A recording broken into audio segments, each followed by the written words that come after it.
So here we are, it's the Daintree River. A bit of a camp up the top here. My unit's there, you can only just see the top of it. It's the Daintree Lodge and Caravan Park. Sorry about the camera, trying to work it out. Here we go, sorry about that. So I'm going on the Greater Daintree Wildlife Cruise. Cheap as chips. That's the unit we'll be going on. Up the Daintree River. What do you reckon about that? So I'll whack a few videos together and we'll check the adventure out, eh? And we're off on the Daintree River Cruise. Last Friday my last day of work, and I was up around the corner there. There was a carcass of a cow floating in the river. It was a big one too, so I don't know where it came from, but anyway, I wouldn't mind betting that it died from something else. And anyway, I half expected to see a bit of action up there, but nobody was eating it or doing anything with it, so we'll go up the stream and see if it's still around. We have to have a lot of real big tides to make it float away.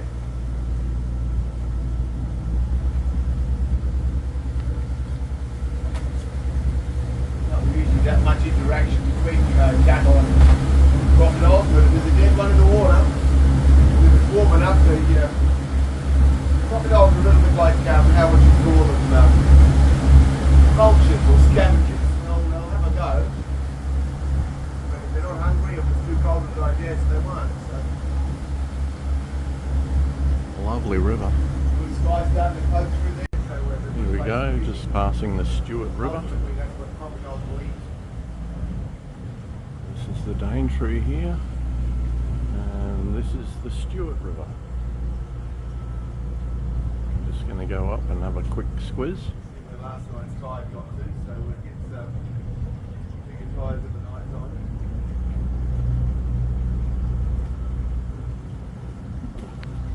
By and large, it's just as shallow as the Daintree, if not worse. So I'll just sneak along the side here and see if I can see anybody underneath the trees. What's this right in front of us here on the Yeah, left? look at the debris there. Just debris, yeah. Crocodile. Very rarely do you get the crocodiles in the middle. Usually that's the most shallow spot, actually. They like to be in those little deep pools close to the river bank. So here you've got plenty of place to hide, and this is what it's all about. It's all about not being seen.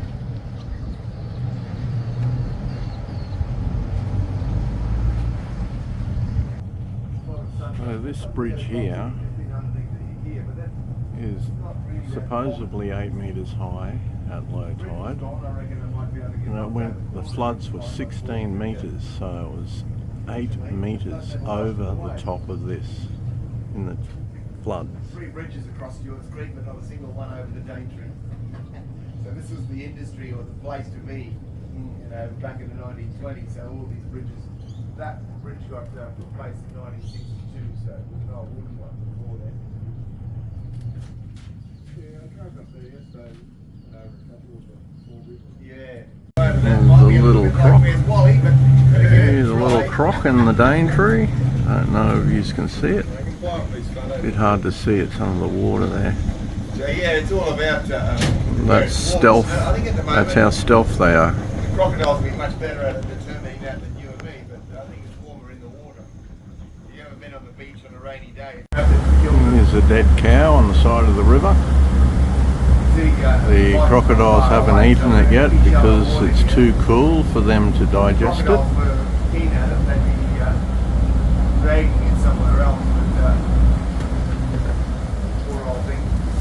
I know it's a bit horrible, but that's nature.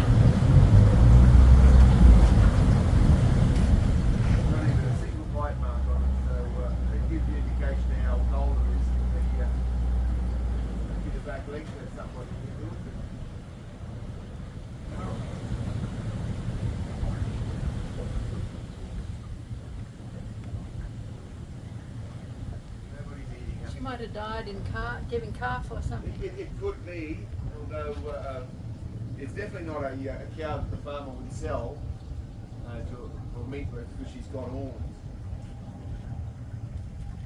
Yeah, I'd say it's either a snake bite or giving birth. Something's killed her and she just walked off into the water, I'd say. Oh, this She's phone. washed up. Not even sure this cow. With the fig trees in the field, so yeah. There's a little offshoot.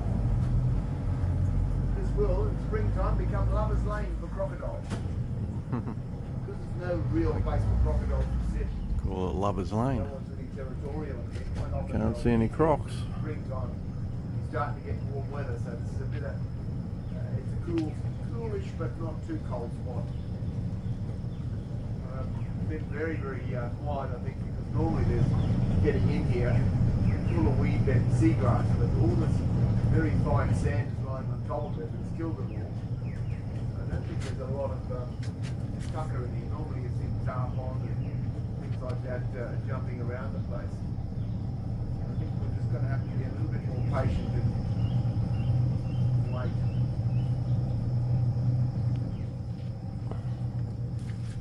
Maybe taro's coming back. That is all full of it all through here. Not edible taro, but certainly very similar.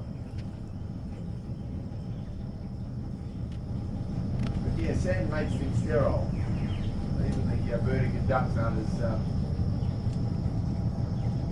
thinking about the firewood as they used to be.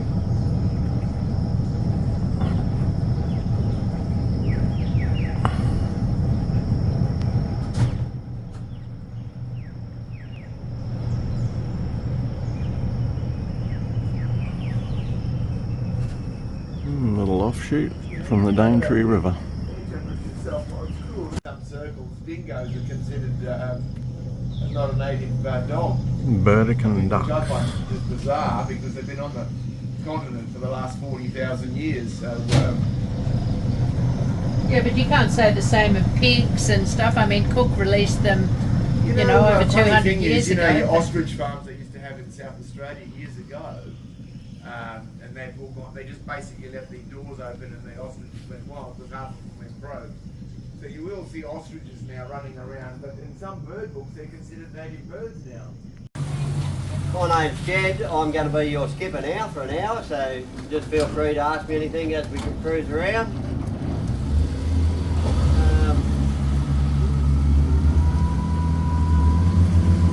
So guys, I'll give you a bit of an idea where we are on the river. So the Daintree River, it is about 140 kilometres long. We're about 8 or 9 kilometres inside the mouth of the river right here. So the mouth in the ocean's back that way behind the ferry. And it is tidal, it's still very salty here. All of our mangrove forests, they grow down this end in the salt. And yeah, so we're on a falling tide now, heading down to our low. If any of you is going to do our other cruise up the top there, some of you may have. Anyone done that one? Yep. Yeah, so yeah, that's all in the fresh water up there and the rainforest end. And we're in the salt and the mangroves here. So, but even though it's fresh water up there, don't ever let that fool you. The saltwater crocodiles, they'll live in either.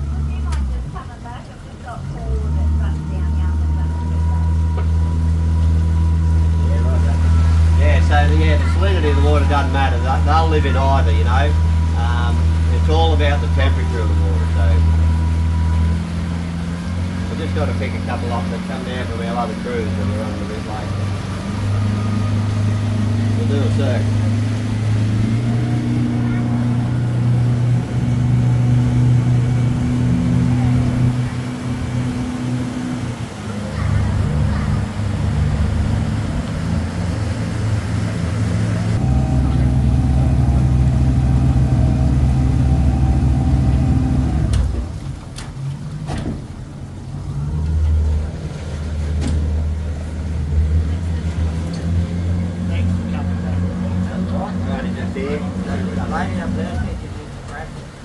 Practice barking.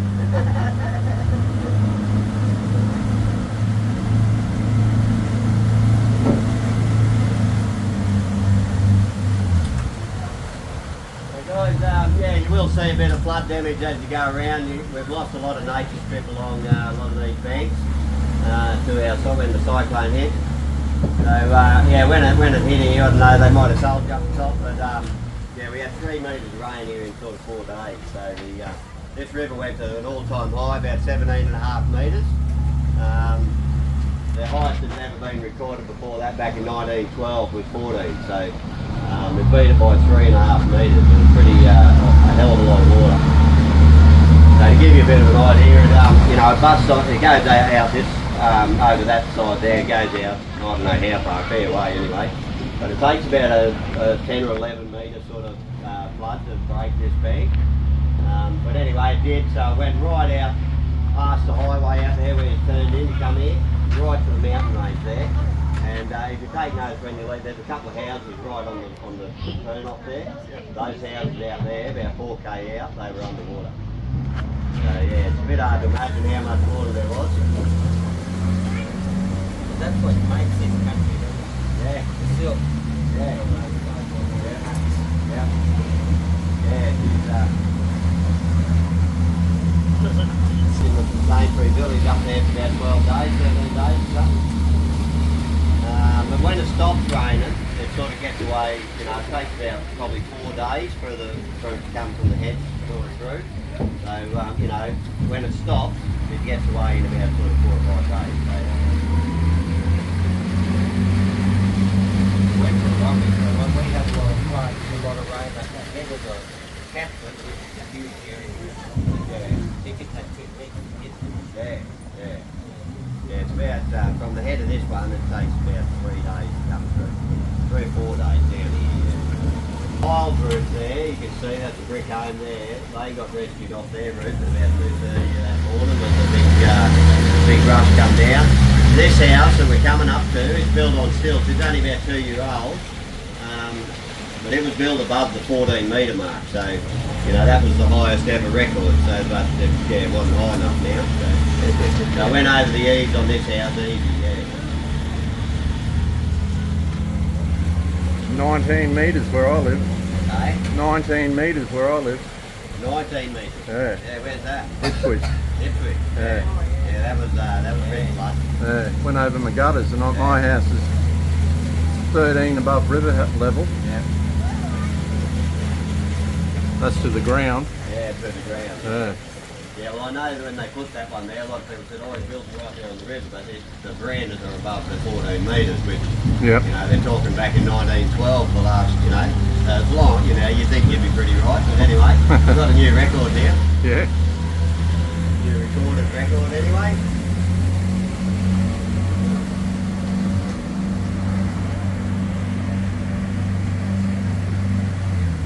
Definitely changed our landscape along the river here. Sort of not as pristine looking as it used to be, you know, but sort of right through the Daintree, pretty damaged.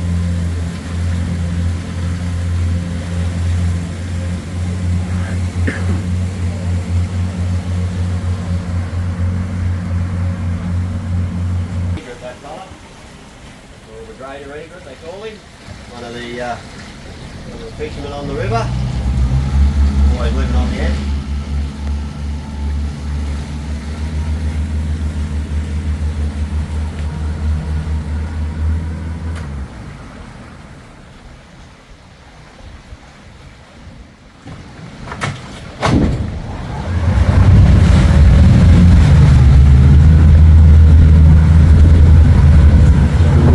Found a nice green tree snake.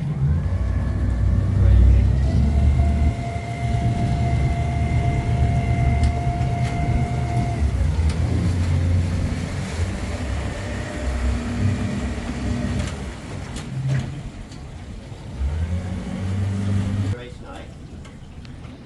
Sitting up. Yeah.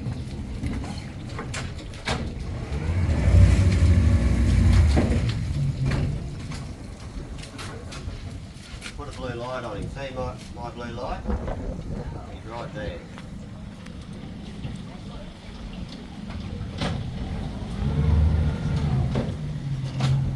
Good to spot him. I was looking through my binoculars and had a bit of a scope along there, and there he was. They're a beautiful snake. They're really real dark green, nearly black a lot of the time, but they got a bright fluorescent yellow belly. They're all been shedding the skin at the moment, so some of them are probably lifting a bit. They're probably not as bright a colour as they. Not a bad size though. They're usually quite a long snake too, long skinny snake.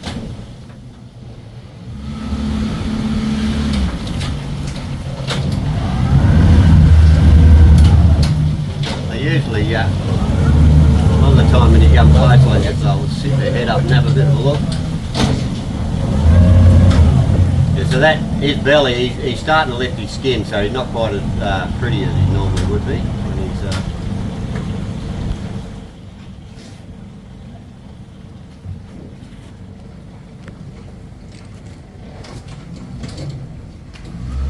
What tree is that tree called? Aye. What tree is that tree called? Yeah, that's one of the milky pines, they call it. Looks nothing like a pine tree. No, with the bright orange chest. Yeah. Yep. Hopefully he'll turn around for us. He's got his eyes on something, I'd say.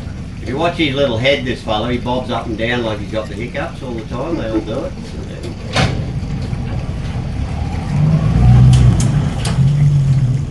Is that a greenhead that's up there too?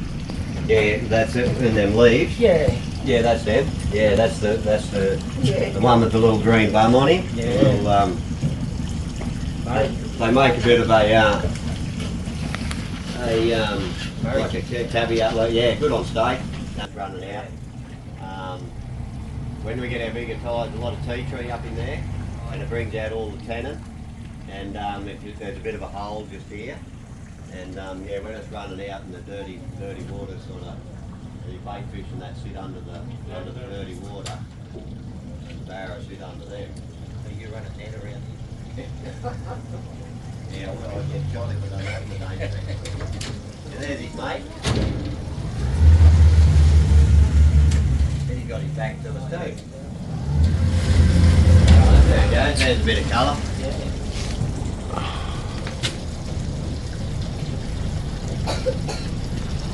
Are they like most birds with males and colourful? No, the kingfishers, pretty much the male and female, these are the same. The female's just a little bit smaller. That's the only way you can tell them in the kingfishers. I think the sacred kingfisher's the same. They're both the same colour. Yeah. The little kingfisher, yeah, they're all.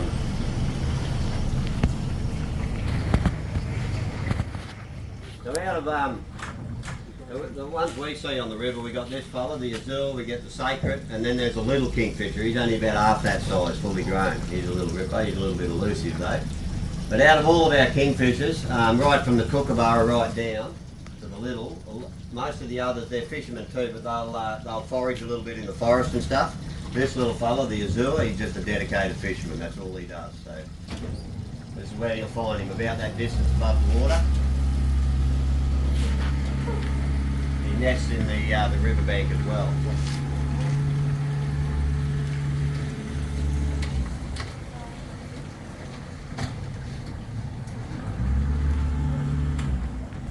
This is our big alpha male. I don't know whether I told you about him, but we call him Scarface.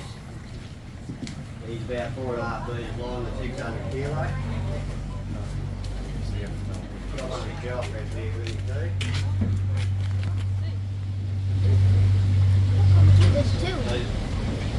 The Scarface, he's been the alpha male here for just on 30 years now. It's pretty rare for a crocodile to sort of stay at the top for that long. And especially Scarface too, because he's got no teeth. He hasn't had teeth for the last 10 or 12 years or more. I've seen photos of him from 10 years ago and he had about 3 or 4 teeth then. So he's used all his teeth up. They get about 20 cents in their lifetime as well.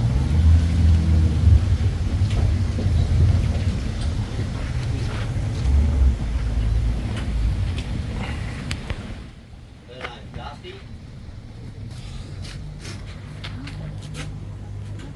And Dusty is Scarface's favourite. He definitely has a favourite. He spends way more time laying around with her than any other crocodile.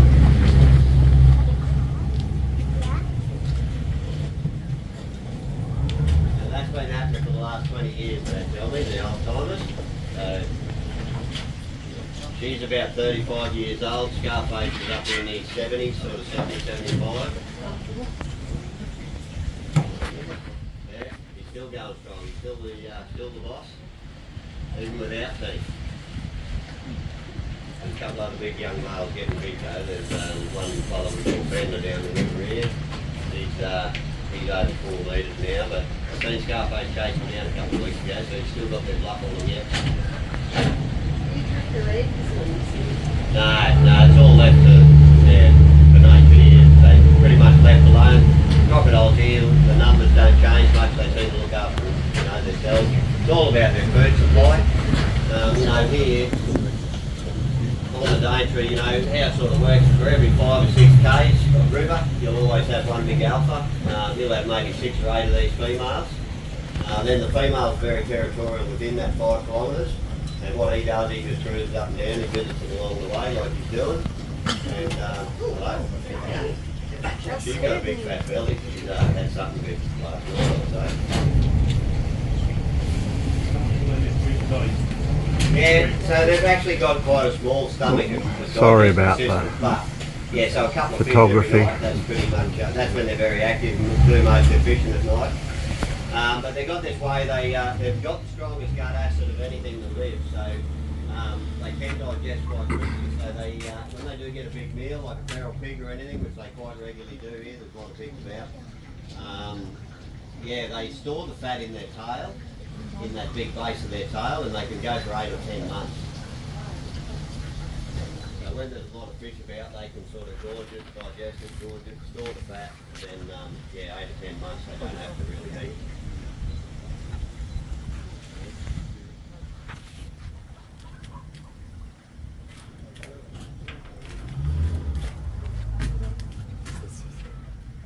Retired now and he's handed his licence in, so that will, yeah, that'll be interesting to see. Our fishing sort of should get better, if not, should get better, not worse here. Yeah.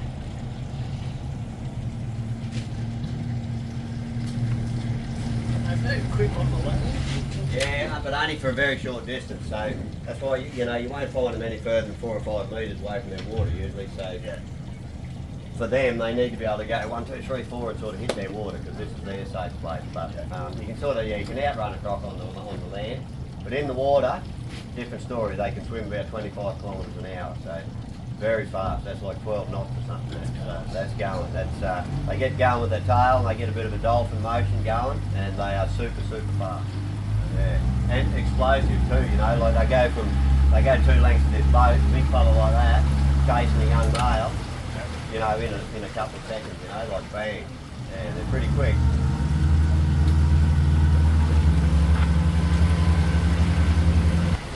Keep our eyes out along here. I found a little 2-year-old along this next little stretch here before. I'm trying to remember where it was now.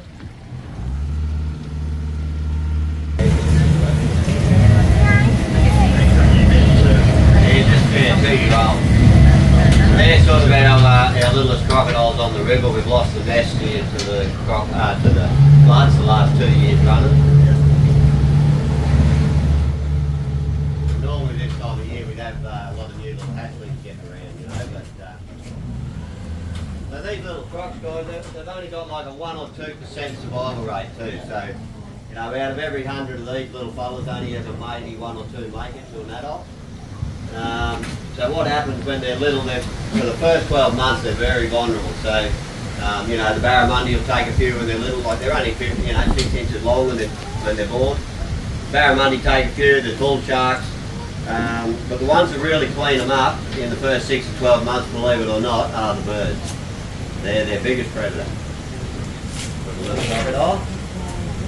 Every time we want to pull up the wind jet.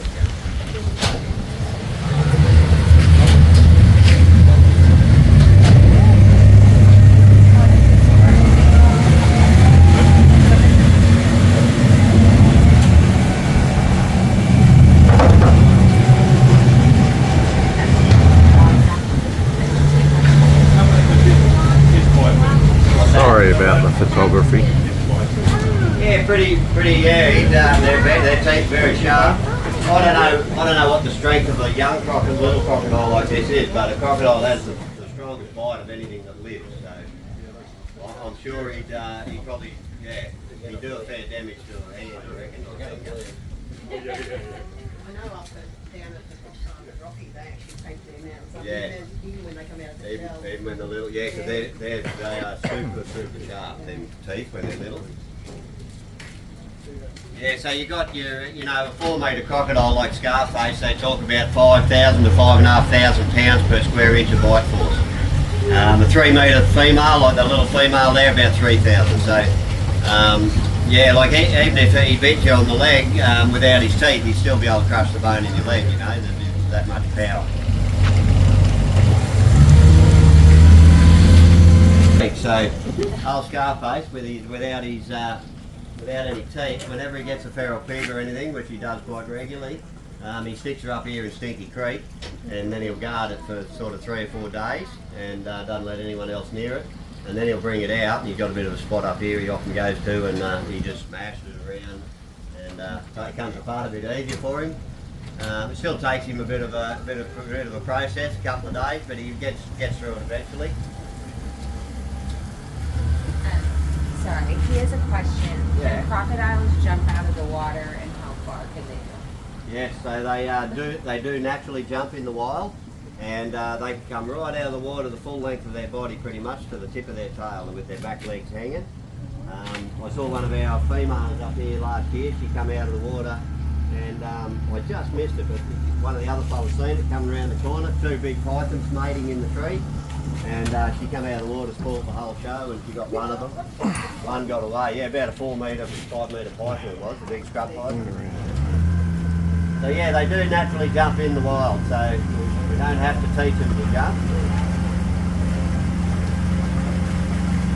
I'm pretty sure, I don't know whether they have sometimes over in the territory where they do a little cull or not, I'm not sure, but I'm pretty sure they're still all protected there. Since 1972. They just had their school centenary up here at the Daintree only a few weeks ago, and you know, there was photos and that in, I think it was about 1971. So that's right at the end where they were just pretty much shot to extinction up here anyway.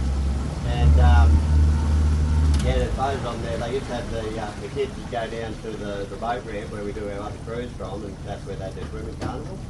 And yeah, they just fire a couple of shots in the water, and that's where the kids would swim. So back then, that shows that, you know, all the big ones were probably shot out, and any little ones that were probably around, they were probably gun shy. So yeah, that's what they used to do. You wouldn't do it now. Salty here, yeah. Salt water goes up sort of another about 3 or 4 k's, and it's sort of brackish up there about another 2 or 3 k's up. Yeah, normally very salty here, until the floods come, of course, and the rain. Yeah, you can still catch a mud crab here, salty enough. Starting to run out of water in here, but we'll get in a little bit anyway. So this is a bit of a mangrove island here on our right hand side. So you know, everything you can see, every tree growing here pretty much is a mangrove of one type or another.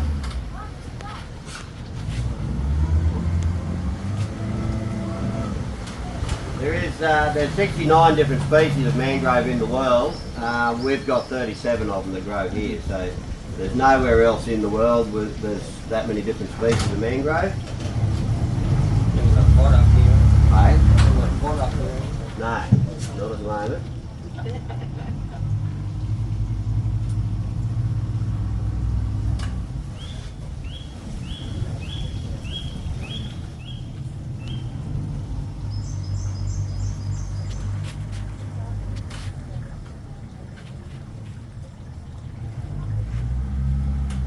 Got another one of Scarface's ladies up on the bank up here. Nice and high and dry. This is her favourite winter spot. And there we go.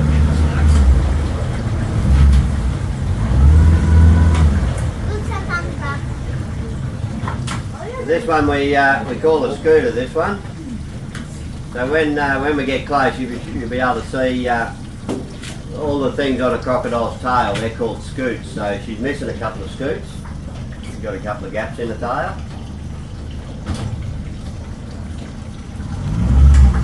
She's a nice sort of goldy colour scooter. So when it comes down to the nitty gritty of it, guys, telling crocodiles apart, you can tell every individual crocodile, the pattern on their tails just like our fingerprints. There are no two crocodiles the same. You can usually tell by that, about a foot beyond that back leg, on that biggest part of the tail. Well, how do you know that's a female? Just because of the size? Yeah, well, the girls won't grow any bigger than about 3 metres, like a bit over. It's only really, they can be a bit hard to tell, but a male crocodile of that size, that length, would have, they get a bit more of a bull head on them and a bit of a jowly around the neck. They get that bit of a bigger roll.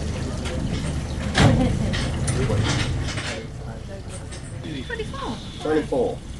The reason we know that, the DPI did take them scoots off her years ago when she was a little crocodile. They were doing some DNA testing and stuff here. They don't do it anymore here in the Daintree, but yeah, if you cut a crocodile scoot on the angle, you can count the rings in it just like a tree and tell how long the crocodile is. So yeah, we know for that reason that she's exactly 24 years old this year, Scooter.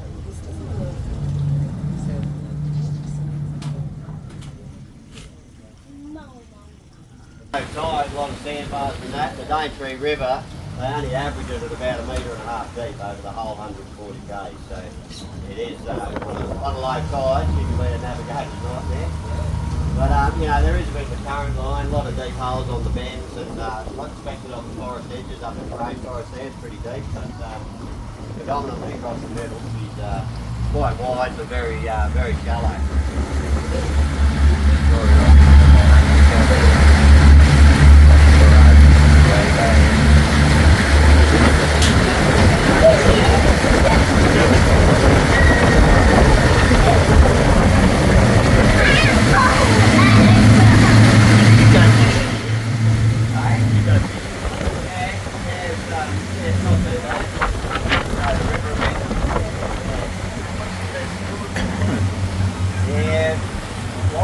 Live is the best in the river here, they seem to work the best. But yeah, you still catch sparrow and your jacks and that on the on the lure around the snag. Yeah, but winter time here, we want to go with prawns. Yeah, they feed on prawns in the winter. They go a bit salty in the winter when it gets cold, but they still catch a lot of prawns. But in the summertime, yeah, if you can get a livey, stick in out, and they go pretty good on that.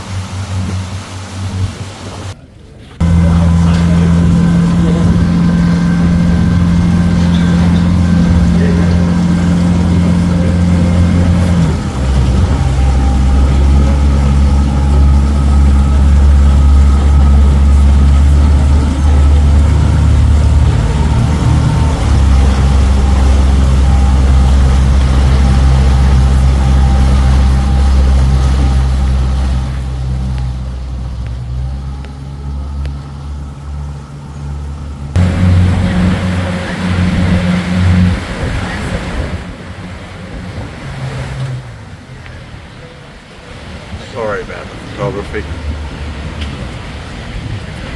My phone is playing up something shocking.